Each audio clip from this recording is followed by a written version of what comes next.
नमस्कार, बहुत स्वागत है आप सभी लोगों का समाधान बैच में। और हम लोग आज के अपने सवालों को लेकर उपस्थित हो चुके हैं आपके समक्ष, जिसमें आज हम लोग पेपर 2 के टॉपिक्स पर चर्चा यहाँ पर करने वाले हैं। 4 सवाल आज यहाँ पे चर्चा का विषय होंगे और एक एक करके उसको हम लोग देखने का प्रयास करेंगे कि क्या इसमें है और कैसे आपको लेके चलना है। ये समाधान बैच पूरी तरीके से डेडिकेटेड बैच है यूपीएससी और यूपीपीएससी मेंस 2023 के लिए।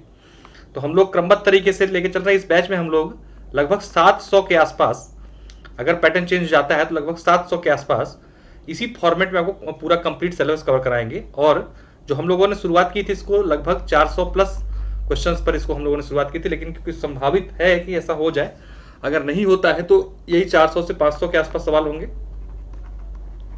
और अगर 2 पेपर ऐड होते हैं तो 700 प्लस हम लोग इसी फॉर्मेट में क्वेश्चंस आपको इस पर्टिकुलर समाधान बैच में उपलब्ध कराएंगे। 4 वर्तमान में जो पेपर है और भविष्य में अगर जो दो जुड़ते हैं उनको, यानी कि कुल मिला के एवरेज जो है 100 से ऊपर एक पेपर में आपको क्वेश्चन मिलेगा, साथ में पीडीएफ की अन्य चीजें भी मिलेंगी। तो चलिए बिना किसी देरी की शुरुआत करते हैं। पहला सवाल है आज आपका, भारत में संविधान संशोधन की विभिन्न प्रक्रियाओं का उल्लेख कीजिए। देखिए तो फ्लैट क्वेश्चन है, ये 8 नंबर में भी पूछा जा सकता है और 12 नंबर में, मोस्ट प्रॉब्ली 8 नंबर में ज्यादा पूछा जाने वाली क्वेश्चन की संभावना इसकी ज्यादा लग रही है। ठीक है,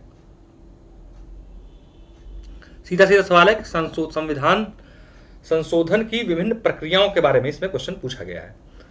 देखते हैं हम लोग कि क्या है।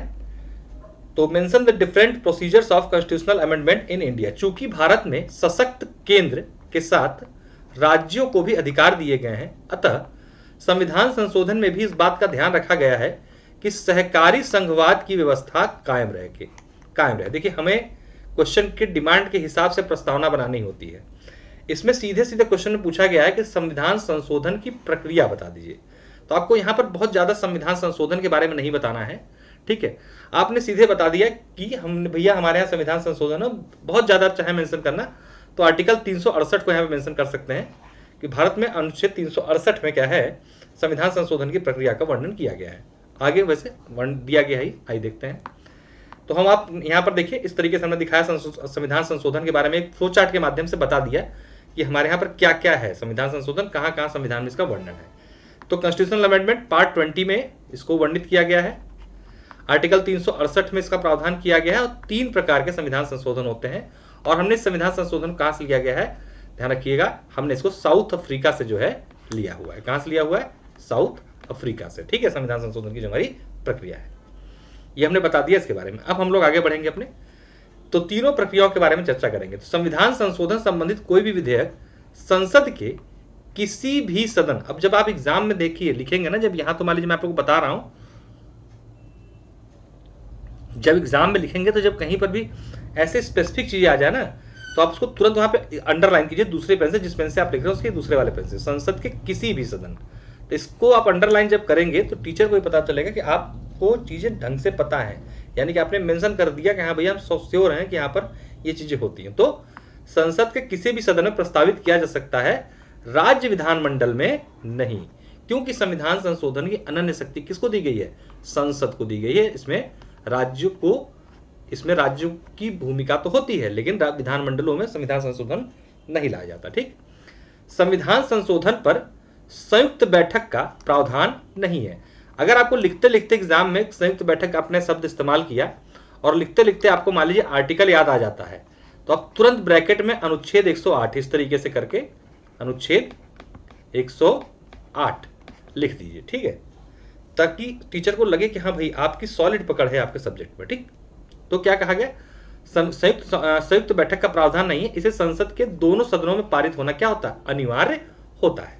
अब आपने यहाँ पे भूमिका से आगे बढ़ते हुए संविधान संशोधन के बेसिक चीजों के बारे में बताया। ठीक, हम प्रक्रिया पर चल रहे हैं इस टाइम पे, कैसे कैसे होता है, इसके सभी चरणों पे हम आएंगे। पहले सबसे पहले प्रथम 3 प्रकार जो हमने बताया, पहला क्या था, संसद के साधारण बहुमत द्वारा संशोधन। कैसे, संसद के साधारण बहुमत द्वारा संविधान संशोधन जो होता है, ये पहला प्रकार का संविधान संशोधन है।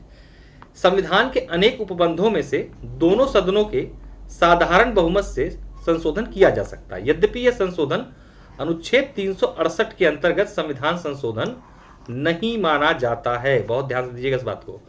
ठीक है, अनुच्छेद अगर क्वेश्चन में अभी अगर देखिए 2018 में शायद ये पूछा था क्वेश्चन मेंस में ही, अगर आपसे संविधान संशोधन की प्रक्रिया पूछ रहा है सिंपल, तो आपको इसका भी जिक्र करना है। लेकिन अगर क्वेश्चन में लिख दे रहा है कि अनुच्छेद 368 के तहत संविधान संशोधन की प्रक्रिया बताएंगे, तो हम इसका जिक्र नहीं करेंगे, या जिक्र करेंगे तो निष्कर्ष वगैरह में कहीं ना कहीं लिख देंगे, क्योंकि 368 के तहत इसको सम्मिलित नहीं किया कि संसद के साधारण बहुमत द्वारा। ठीक है, लेकिन यह भी एक प्रकार का संविधान संशोधन माना जाता है। जैसे हम उदाहरण देते हैं, जैसे नए राज्यों का प्रवेश, नागरिकता, विधान परिषद की समाप्ति या सृजन, ठीक, पहली, पांचवी, छठी, आठवीं अनुसूची, इन सब चीजों के बारे में अगर कोई परिवर्तन होता है तो यह कैसे हो सकता है? संसद के साधारण बहुमत से। ठीक है, तो आपने प्रोविजंस बता दिए कहां कहां पर। For example, entry of new states, union citizenship, creation of abolition of legislative council, first, fifth, six, 8 schedule, इनमें अगर हम किसी प्रकार का अमेंडमेंट करते हैं तो हमें संशोधन तो माना जाएगा, लेकिन इसको 368 के तहत संशोधन की आवश्यकता नहीं पड़ती। इसको लेकिन आसानी से साधारण बहुमत से संसद कर सकती है। आपने बता दी बात, ठीक। दूसरा है संसद के विशेष बहुमत द्वारा। इसमें क्या क्या आते हैं? मूल अधिकार और नीति निर्देशक तत्व, आपने सीधे सीधे बता दिए, यानी कि डीपीएसपी और फंडामेंटल राइट्स में अगर आपको कोई परिवर्तन करना है संसद को, तो क्या करेगी? इसके माध्यम से, यानी कि विशेष बहुमत। ये आर्टिकल 368 के तहत मान्य संविधान संशोधन होता है, ठीक। तीसरा है संसद के विशेष बहुमत व राज्य की स्वीकृति के द्वारा, ठीक है। यहां पर विशेष बहुमत के साथ साथ आधे राज्यों की स्वीकृति भी आवश्यक होती है, ठीक। सबसे कठिन संविधान संशोधन यही है।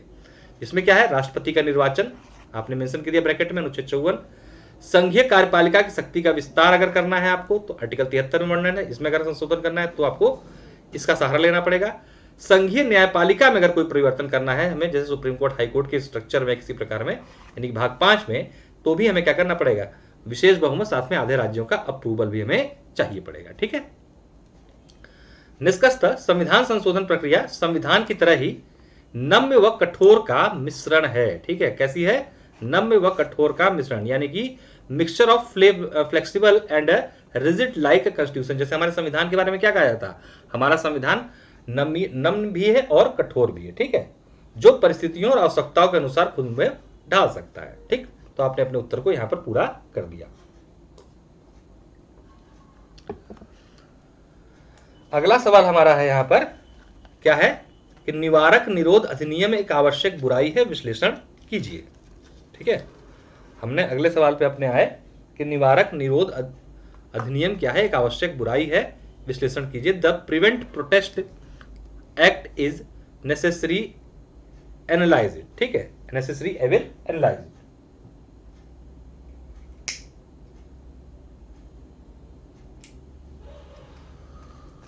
तो अब हम लोग देखते हैं कि क्या है मामला। ये अभी तक ये क्वेश्चन नहीं है, नया क्वेश्चन है, लेकिन ये काफी चर्चा में रहता है, तो कभी भी जो है ये पूछा जा सकता है, ठीक है। तो इस पे हम लोग अब चर्चा कर लेते हैं।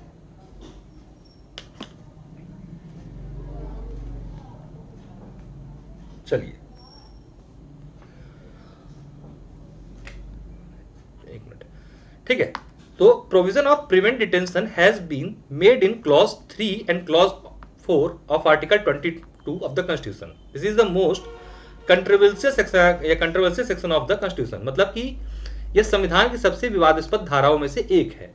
अनुच्छेद 22 का क्लॉज 3 और 4। देखिए थोड़ा डीप क्वेश्चन है ये पॉलिटी का, ठीक है। क्यों? क्योंकि सीधे सीधे आप इसका प्रीलिम्स में भी नहीं देखेंगे, लेकिन प्रिवेंटिव डिटेंशन इस बार काफी चर्चा में रहा है, तो क्वेश्चन आने की पूरी उम्मीद है, कभी भी पूछा जा सकता है ये। आइए देखते क्या है।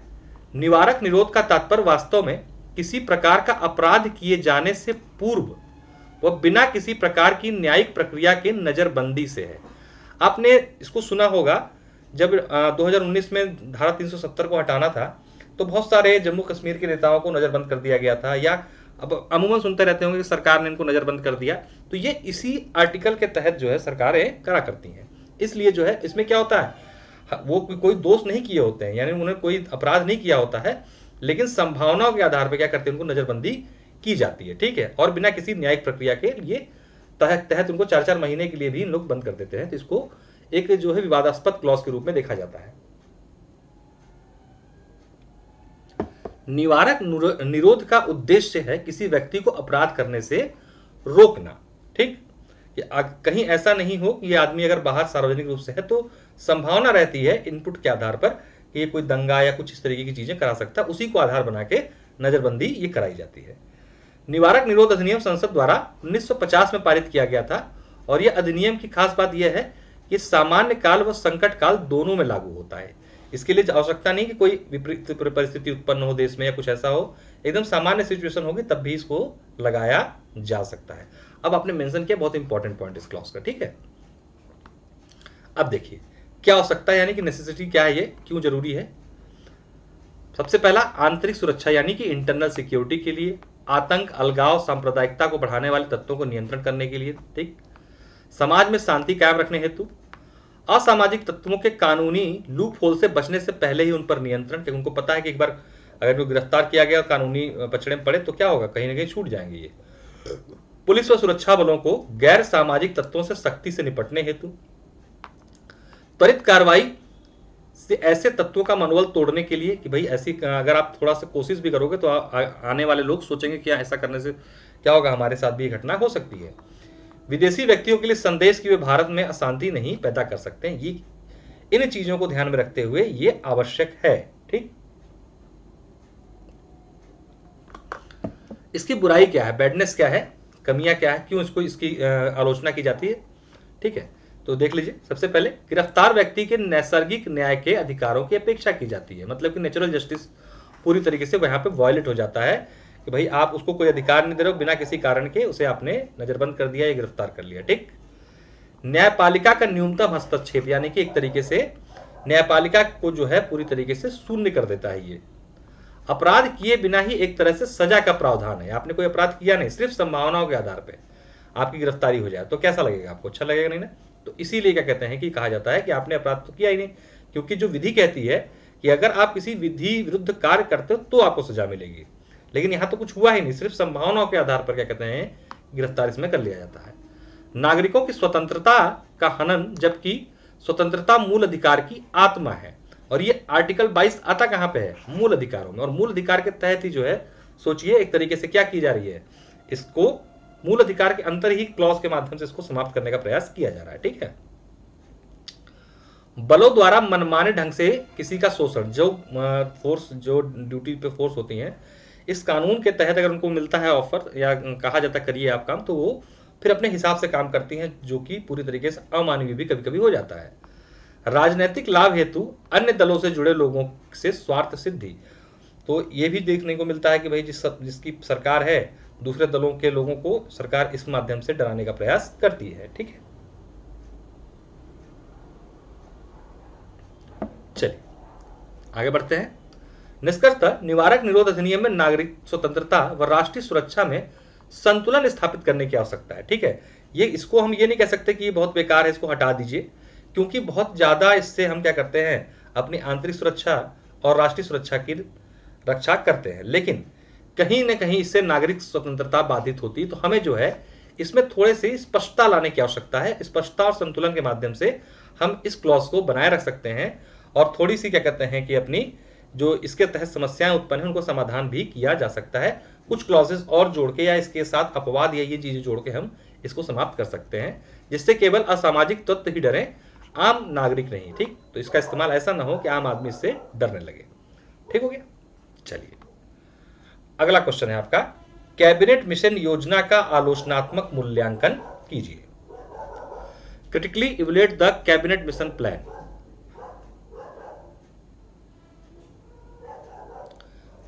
इस क्वेश्चन को यहां पे हम लोग नहीं रखते, इसको हम पेपर 1 में कराएंगे आपको, ठीक है, क्योंकि ये बेसिकली हिस्ट्री का पार्ट हो जाता है।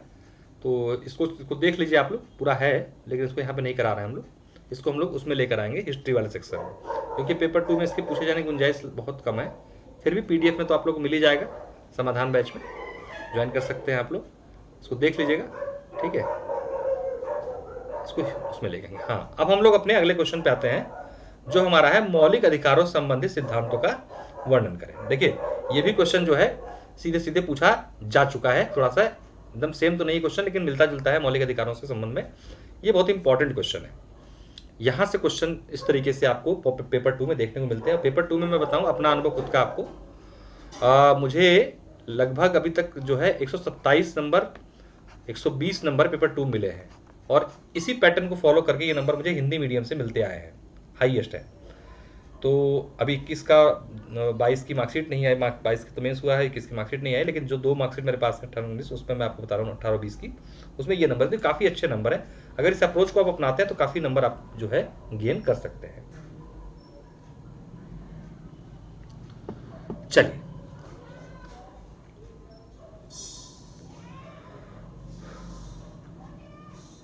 शुरू करते हैं इस क्वेश्चन को।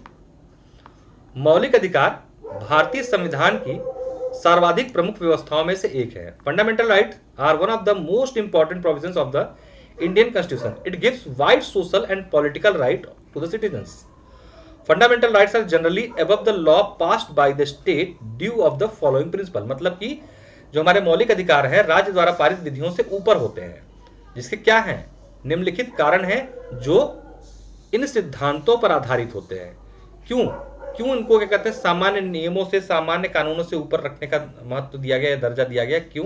क्योंकि ये कुछ सिद्धांतों पर आधारित होते हैं। जैसे देखते हैं,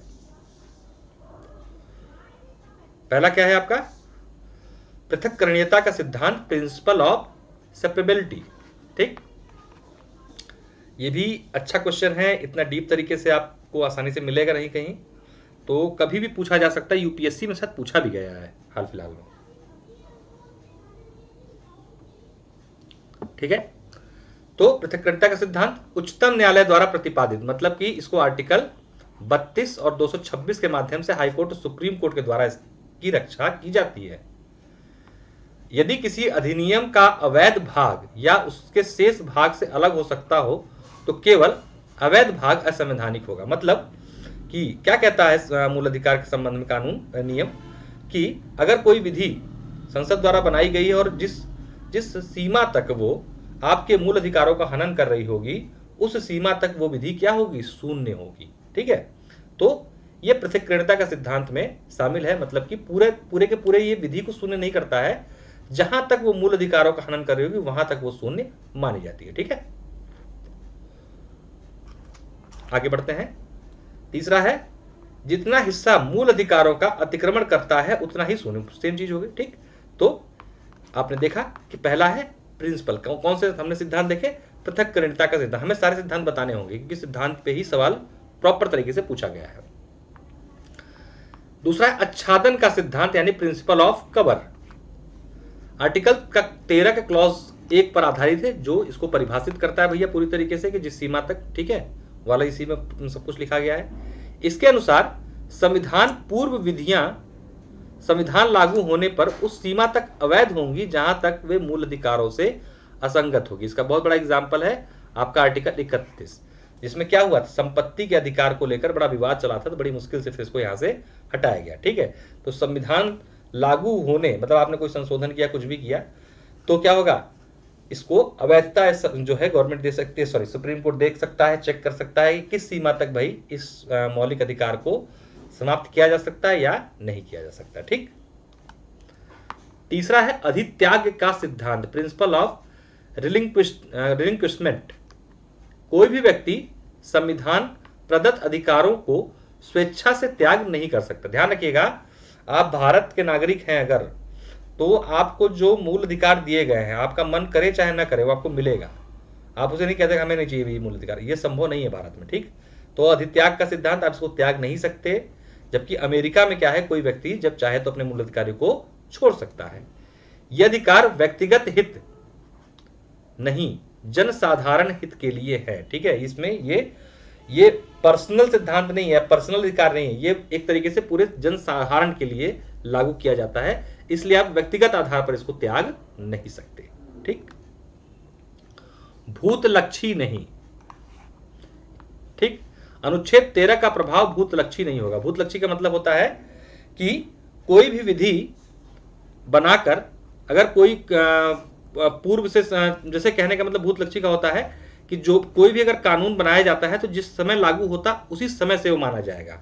आप उसको भूतलक्षी रूप से लागू नहीं कर सकते कि हमने आज मान लीजिए कोई कानून पारित किया और उसे हम कहेंगे 1950 से लागू है और 1950 से अब तक जिन जिन लोगों ने इस कानून का उल्लंघन किया उनको सबको सजा दी जाएगी। नहीं, ऐसा नहीं हो सकता। तो इसको क्या किया गया, भूतलक्षी नहीं माना गया। जब भी इसमें कोई प्रॉपर चेंजेस होगा या कुछ भी होगा उसे उसी तिथि से माना जाएगा, उससे पूर्व से नहीं। संविधान पूर्व विधियां प्रारंभ से अवैध नहीं होती हैं, वे संविधान के लागू होने के पश्चात ही असंगत होंगी।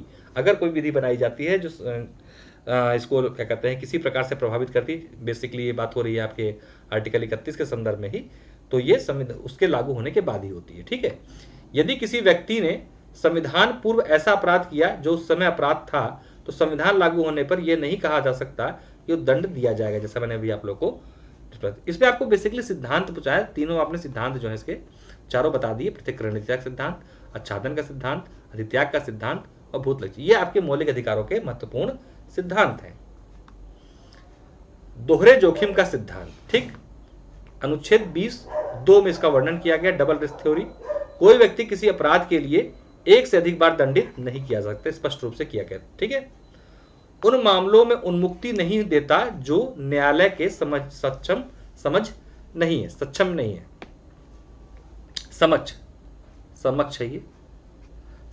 नहीं है, मतलब कि अगर कोई मामला न्यायालय के समक्ष नहीं गया है तो ऐसा नहीं कि आप उसके बिना ही क्या कहते हैं किसी व्यक्ति को दंडित कर सकते हैं। विभागीय रूप से दंडित व्यक्ति पर न्यायालय में अभियोग चलाया जा सकता है। अगर कोई व्यक्ति किसी विभागीय कार्रवाई के अंतर्गत दंडित किया जा रहा है तो उसके ऊपर भी आप जो है